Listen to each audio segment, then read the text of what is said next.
तो गाइस, आज हम बात करने वाले हैं यूपीएससी सिविल सर्विसेज में जो मैनेजमेंट ऑप्शनल है वो कितना वायबल ऑप्शन है उन स्टूडेंट्स के लिए जिनका बैकग्राउंड मैनेजमेंट है। क्या इफ्स एंड बट्स हैं, क्या चैलेंजेस हैं और क्या क्या फायदे हैं इस सब्जेक्ट के, उन सभी चीज़ों को हम आज डिस्कस करने वाले हैं। इसके लिए we have Nitesh sir with us. Sir, आपका स्वागत है। एंड तो अब हम इस पूरी चीज़ों को डिस्कस करने वाले हैं। Let us sit, please sir sit. And sir, आज हम बात करेंगे मैनेजमेंट ऑप्शनल के लिए, और कई सारे ऐसे सवाल हैं जो मैनेजमेंट बैकग्राउंड के स्टूडेंट्स के मन में आते चले जाते हैं। कुछ सवालों की लिस्ट हम ज़रूर यहाँ लेके आए हैं। तो सबसे पहले तो सर हम 2023 में जो मैनेजमेंट ऑप्शनल था, ठीक है, उससे बात करते हैं। और उसमें एक बड़ा ही पेकुलर एस्पेक्ट देखने को मिला कि जो सक्सेस रेट था मैनेजमेंट ऑप्शनल का, दैट वाज 16%, जो कि एवरेज ऑप्शनल के सिलेक्शन से बहुत ज़्यादा था, ठीक है। बट सर, उसके बाद भी क्यों मैनेजमेंट के स्टूडेंट्स जो हैं इस सब्जेक्ट को प्रेफर नहीं कर रहे हैं? ओके, थैंक्स अभिनव। सो देखो, होता क्या है ना कि मैनेजमेंट एज अ सब्जेक्ट की अगर हम बात करें तो, और ये बहुत ही बढ़िया सवाल है I think to start with, कि 16% सक्सेस रेट और फिर भी लोग क्यों नहीं ले रहे। तो जो लोग नहीं लेते ना, उसके दो तीन कारण हैं।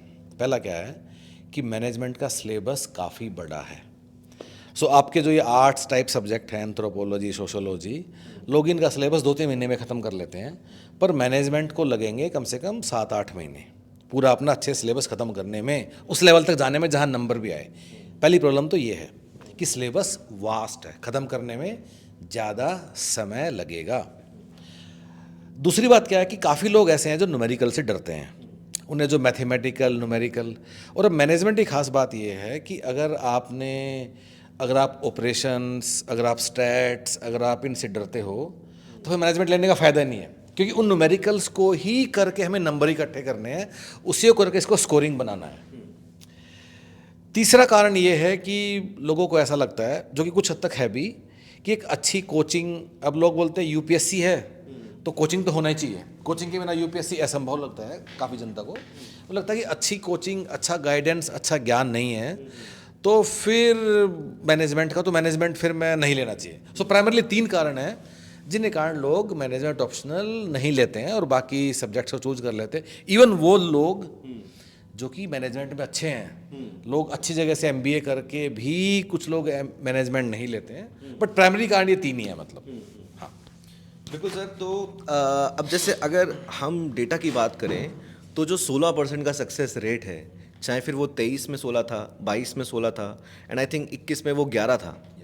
तो जितने भी ये सक्सेस रेट हैं, they are way above the average one, ठीक है। तो इसमें तो सर ये बात ज़रूर पूछनी हम लोगों की तरफ से चाहिए कि आखिर फिर लेने के क्या क्या पॉइंटर्स हैं जो हम डिस्कस कर सकते हैं, क्यों हमें ये सब्जेक्ट लेना चाहिए? ओके। देखो, सबसे पहली बात तो क्यों लेना चाहिए, ठीक है। आई थिंक इससे बेटर बात है कि किसको पक्का लेना चाहिए। जिन लोगों का मैनेजमेंट का बैकग्राउंड है, उन्होंने एमबीए किया है, बीबीए किया है, या कुछ बीकॉम वाले भी फिट होते हैं क्योंकि वो भी सेम इसी पढ़ते हैं। अगर इन सब लोगों को लगता है कि इन्होंने अपनी अच्छे से पढ़ाई करी है अपने कॉलेज में या उसके बाद किसी भी कॉन्टेक्स्ट में अगर अच्छे से पढ़ाई की है, इन सारे लोगों को ज़रूर लेना चाहिए। क्यों? क्योंकि जो जिस तरह का पेपर बनता है, और इसके लिए आप क्या करो, जो भी पेपर उठा के देखो अपना 24 वाला, 23 वाला, 22 वाला, 19 वाला, कि बड़ा ही ना डायरेक्ट टू द पॉइंट सवाल पूछता है। वो उसमें कोई ज्ञान देने का स्कोप नहीं है, और सीधा पूछेगा what is type 1 type 2 error. उसमें आप क्या ज्ञान दोगे?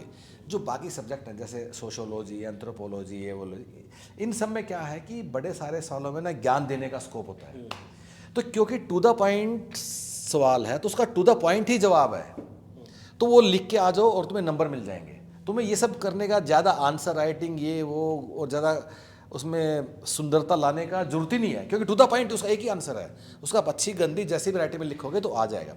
सो now because to the point सवाल हैं और अब छोटे छोटे सवाल हैं, 30 नंबर के सवाल के भी कई बार 2-3 पार्ट होते हैं, तो now it has become a scoring subject.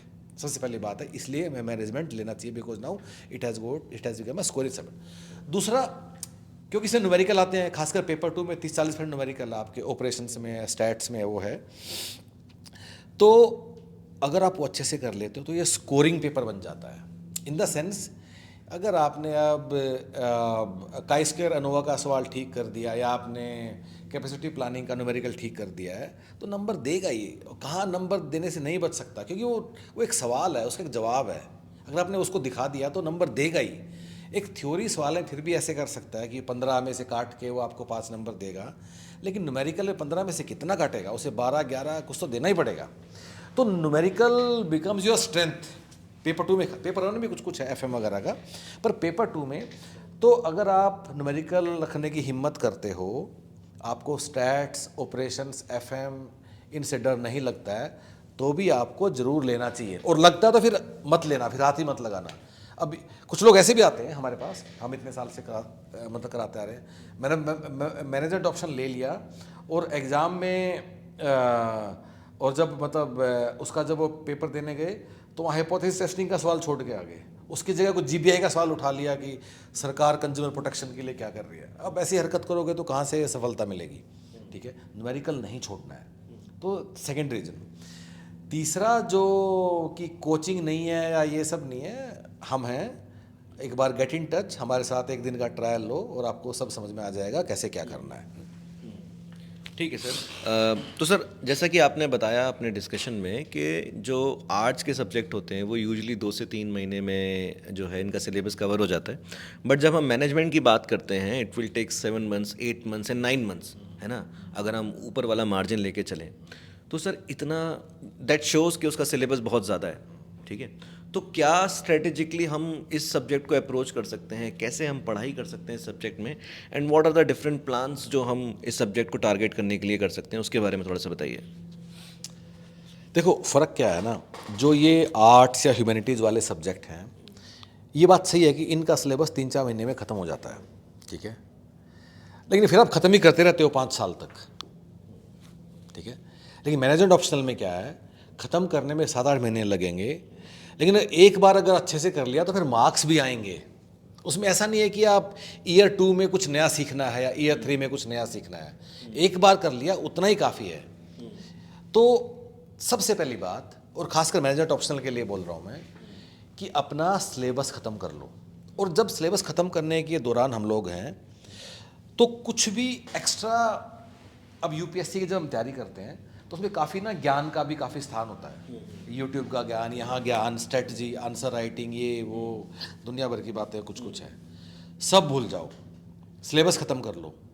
जिन लोगों का मैनेजमेंट से सिलेक्शन नहीं हो रहा उनमें से मेजरली तो इसलिए नहीं होता है कि उनका सिलेबस ही ख़त्म नहीं होता है, वो लोग पढ़ते नहीं हैं। लेकिन अगर कोई सिलेबस ख़त्म करेगा तो वो ऑलरेडी 80% रेडी है। उसके बाद कुछ छोटी छोटी चीज़ें हैं कि आंसर राइटिंग कैसे करनी है, एग्ज़ाम वाले दिन टाइम मैनेजमेंट कैसे करना है, कौन सा सवाल छोड़ दूं, कौन सा मैं कर लूँ, जब 8 में से 5 चूज़ करने हैं। तो छोटी छोटी इंक्रीमेंटल चीज़ें हैं जो आप सीख जाओगे, ज़्यादा समय नहीं लगेगा। अभी उन सब बातों की परवाह किए बिना सबसे पहले आंख बंद करके, बिना दुनिया में किससे बात करे, बिना यूट्यूब वीडियो चलाए, बिना कुछ ज्ञान लिए, बिना यूपीएससी की वो लाल बत्ती वाली वीडियो देखे, सिर्फ और सिर्फ सिलेबस ख़त्म कर लो बस। That should be your starting point. और जैसे ही स्टार्टिंग पॉइंट खत्म होगा 80% you are ready for the exam. दूसरी बात कि हमेशा ना लिख लिख के करो। अब कुछ भी कर रहे हो, कोई भी वीडियो देख रहे हो, कोई किताब पढ़ रहे हो, कुछ भी कर रहे हो, हमेशा लिख लिख के करो। थोड़ा लिखते जाओ, अपने बुलेट पॉइंट बनाते चले जाओ। दूसरी बात ही, अगर आप लिख लिख के करोगे आपको आंसर राइटिंग की चिंता करने की ज़रूरत ही नहीं है। आंसर राइटिंग, सेक्शनल टेस्ट देना, ये सब छोड़ दो, लिख के करते रहो, बस उतना ही काफ़ी है। सो सिलेबस पूरा करो। हाँ, ये भी चीज़ है, कुछ लोग ये भी गलतफहमी है कि मैं इससे ज़्यादा सवाल आते हैं तो मैं इसको कवर कर लेता हूँ, इससे सवाल रिपीट होता रहता है। ये हमें भी मालूम है, हमने पिछले 25 साल का एक एक सवाल अपने हाथ से किया हुआ है। हमें पता है कि लीनियर प्रोग्रामिंग का सवाल रिपीट होता है, तो उससे क्या आपका सिलेक्शन हो जाएगा? अगर आप 50% पेपर भी गैस कर लोगे कि रिपीट होता है, क्या उससे सिलेक्शन हो जाएगा? सिलेक्शन तो तभी होगा जब सारा सिलेबस ख़त्म करोगे। सिलेबस में से एक भी कीवर्ड नहीं छोड़ना है, 100% सिलेबस ख़त्म करना है। ठीक है, ओके। काफ़ी अच्छी बात करी सर आपने कि एक रूम बंद कर लो, ना कोई वीडियो, ना कोई ज्ञान, बस अपना पढ़ लो। इट्स लाइक कि आपको लाल बत्ती के सपने नहीं देखने हैं, आपको एनोवा या काई स्क्वायर के सपने देखने हैं। है ना। ठीक है सर, एक बात यहाँ पे ये भी जो मतलब निकल के आती है कि यूजली आर्ट्स के सब्जेक्ट लेना जो है, मैनेजमेंट के स्टूडेंट्स अगर चाहें भी कि उन्हें मैनेजमेंट का बैकग्राउंड है तो वो लें, बट चूंकि अगर हम कोचिंग देखते हैं तो सर जैसे फ़िलॉसफी है या आर्ट्स के और भी सब्जेक्ट हैं, ज्योग्राफी है, ठीक है, इसकी कोचिंग्स बहुत ज़्यादा हैं, ठीक है, और मैनेजमेंट के ऑप्शंस कम मिलते हैं, जिससे ट्रस्ट भी जो है वो थोड़ा सा कम आता है, ठीक है। तो इस कमी को सर जो ह्यूमन पेरेटस है कहाँ स्टैंड करता है, कैसे वो इसको टैकल करता है? अच्छा देखो, ये इसमें ना प्योर गणित है, इसमें कुछ बात नहीं है। देखो मैनेजमेंट एज आ मतलब कोचिंग की पॉइंट है, उससे आपको बता रहा हूँ क्यों मैनेजमेंट का कोई कोचिंग नहीं है। Let's come to that. सबसे पहले क्यों नहीं है, देखिए इसलिए नहीं है कि जैसे इस बाकी सब्जेक्ट होते हैं ना, हिस्ट्री, ज्योग्राफी, इसमें एक ही टीचर है जो सुपरस्टार टीचर है, सब पढ़ा देता है वो तुम्हें। लेकिन मैनेजमेंट में ऐसा संभव नहीं है। We can't have a super hero teacher जो 12 की 12 यूनिट पढ़ा देगा। हमें स्टैट्स वाले लोग अलग हैं, अपने मार्केटिंग वाले अलग हैं, एफएम वाले अलग हैं, एचआरओबी वाला का अलग एरिया है, एमआईएस के अलग अलग लोग हैं। तो इसका पूरा कोचिंग चलाने के लिए you need a team of experts. अब मैनेजमेंट कम लोग देते हैं, ठीक है, तो कभी इकोनॉमिकली वायबल होगा ही नहीं किसी के लिए मैनेजमेंट का एक अच्छा कोचिंग खोलना। हम लोग भी क्यों कर पाते हैं, क्योंकि हम मैनेजमेंट एज अ सब्जेक्ट और भी 15 एग्जाम्स के लिए पढ़ा रहे हैं। इसलिए हम, अगर हमसे कोई पूछे से मैनेजमेंट ऑप्शनल कोचिंग तुम करो, it's not commercially a good option. तो हम लोग भी इसे मतलब इसलिए कर पा रहे हैं because we have got a team, क्योंकि वो बाकी मतलब एग्जाम्स में भी है। So this is the reason कि क्यों मैनेजमेंट ऑप्शनल के ज़्यादा कोचिंग नहीं है, ठीक है। दूसरा आपने क्या पूछा, यही था या मैं भूल गया? हाँ, इसी से रिलेटेड मेरा सवाल था, एंड आपने इसका जवाब भी दिया कि ह्यूमन पेरेटस पिक्चर में कहाँ आता है। हम लोग, अच्छा ठीक है, हाँ, मतलब देखो हमने ना काफ़ी अच्छे से, हाँ अच्छा हमारा तरीका क्या आपको वो मैं बताता हूँ। आप सिलेबस में कोई भी यूनिट ले लो, जैसे कि हम ले लेते हैं, चलो स्टैट्स ले लेते हैं, उसका कोई भी कीवर्ड ले लो, तो हम ले लेते हैं चलो प्रोबेबिलिटी डिस्ट्रीब्यूशन। तो हम स्ट्रक्चर क्या है कि जैसे ही आप हमारे लर्निंग मैनेजमेंट सिस्टम पे आओगे, वहाँ प्रोबेबिलिटी डिस्ट्रीब्यूशन की वीडियो क्लास है, प्रोबेबिलिटी डिस्ट्रीब्यूशन का कंटेंट भी है, और प्रोबेबिलिटी डिस्ट्रीब्यूशन के पिछले 25 साल में जितने भी सवाल आए हैं वो ईयर वाइज आपको एक ही जगह मिल जाएंगे। बस आपको इसको गो थ्रू करना है, एक एक कीवर्ड इस तरह ख़त्म करते जाना है, सिलेबस ख़त्म हो जाएगा, टाइम लगेगा पर हो जाएगा। वो हो जाने के बाद एक मॉक टेस्ट सीरीज है, उसके बारे में हम दोबारा फिर कभी बात कर लेंगे कि उसमें हमारा क्या अप्रोच है, कैसे 1 to 1 करते हैं, कैसे क्या करते हैं। बट अभी सिलेबस ख़त्म करो, हमारे पास आओ, फिर हम बताते हैं क्या करना है। बिल्कुल सर, आई थिंक सारे सवाल जो हैं वो एड्रेस हो गए हैं, और विल रिक्वेस्ट यू कि उसको सम अप करिए एक बार। मतलब सम अप ये है कि अगर आपने मैनेजमेंट की ठीक से पढ़ाई करी है, अगर आपको न्यूमेरिकल से डर नहीं लगता है, और बढ़िया रैंक निकालना है, तो और आप और कोई सब्जेक्ट चूज करते हो मैनेजमेंट के अलावा, तो आपको जरूर विचार करना होगा कि जीवन में कर क्या रहे हो। आपको जिस चीज़ में आपकी स्ट्रेंथ है उसमें मुकाबला करने की बजाय आप सोशोलॉजी लेके किसी ऐसे आदमी से मुकाबला करने की कोशिश कर रहे हो जो जिसने उसमें ग्रेजुएशन किया है, जिसके खून में सोशोलॉजी बहता है, और आप सोचते हो कि जान के अब मैं इसे आपको खुद विचार करना है कि इस बारे में क्या करना है। बाकी जो सपोर्ट चाहिए, जो कोचिंग वोचिंग सब, it's very well systematically organised. Get in touch with our team and get started. Yes, okay so guys, ये सारे सवाल जो थे ये हम लोग अपने एंड पे ढूंढ के आप लोगों के लिए लेके आए।